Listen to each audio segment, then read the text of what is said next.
Hello.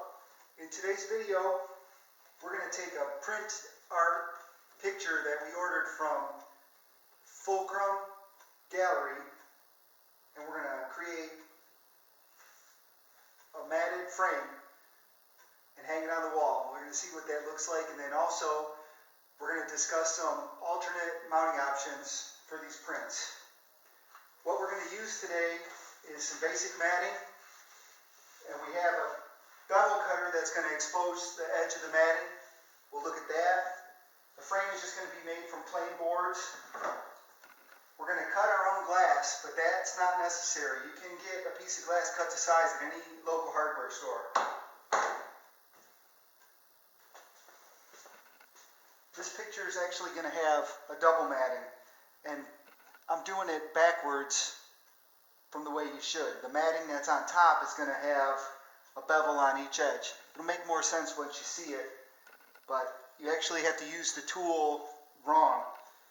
It's supposed to run against the straight edge with the cutting this way. I'm going to cut this way, and you'll see when I'm done cutting, I'll show you where the bevel is. It'll make a lot of sense once you see it.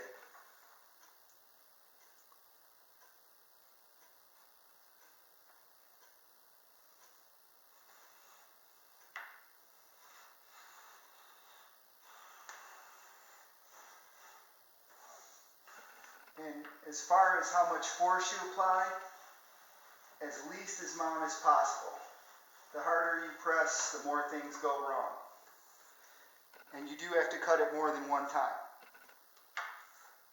I'll generally just make that first pass a scoring pass, and then on the second one, you can hold it a lot tighter, press a little harder.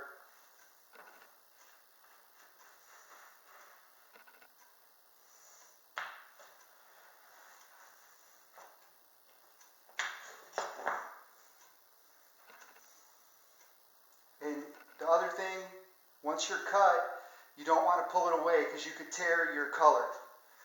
So you keep scoring until it just comes free.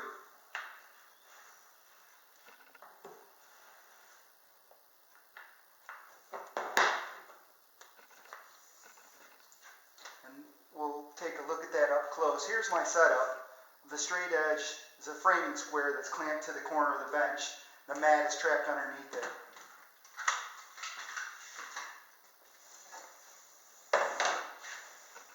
And there's the exposed bevel. The print is installed inside of the first piece of matting. It's going to lay over a base piece of matting. We're kind of building like a club sandwich here, parts.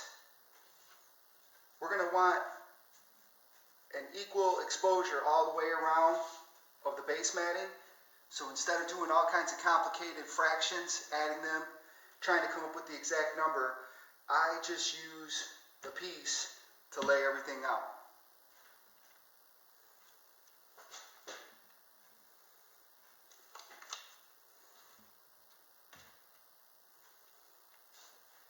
And I'll pull my marks directly from the print.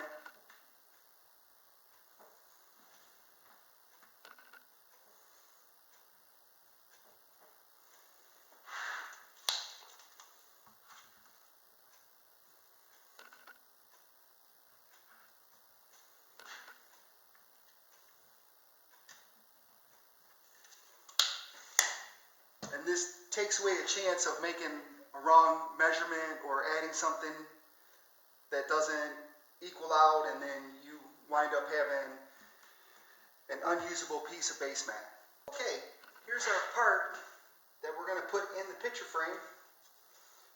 It's like a little club sandwich I was telling you about, the different layers. This is the glass, and then below it is the setup for the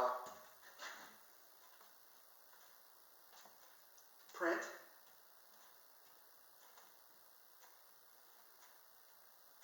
And it has multiple layers of matting, which gives it a little bit of interest, change in elevation.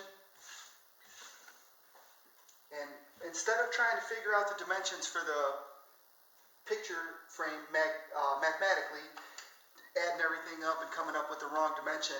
I just pull the dimension that I want directly off of what I'm working with.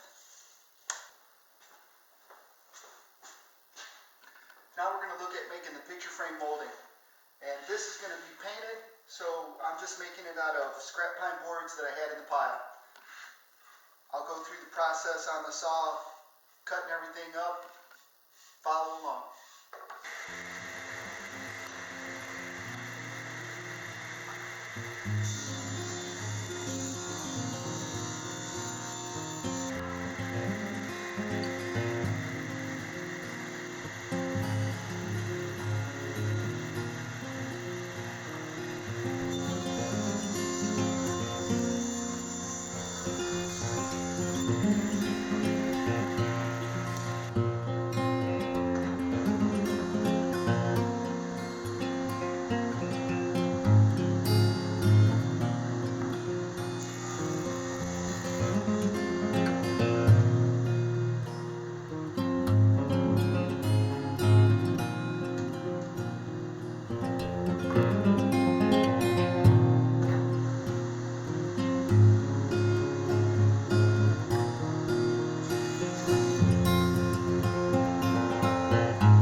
Our picture's done.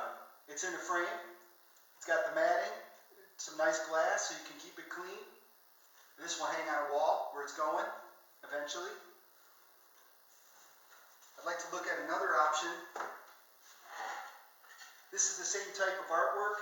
It's just a print, but instead of going through the whole process of matting and framing it, I mounted it on a piece of plywood that I painted flat black with spray paint.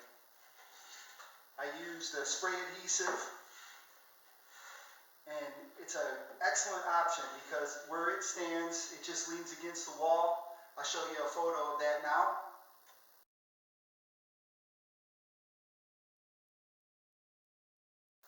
So those are two great ways to get some artwork in your home or business. And these came from fulcrumgalleries.com. If you get a chance, there'll be the website in the description. Check them out. Thank you very much.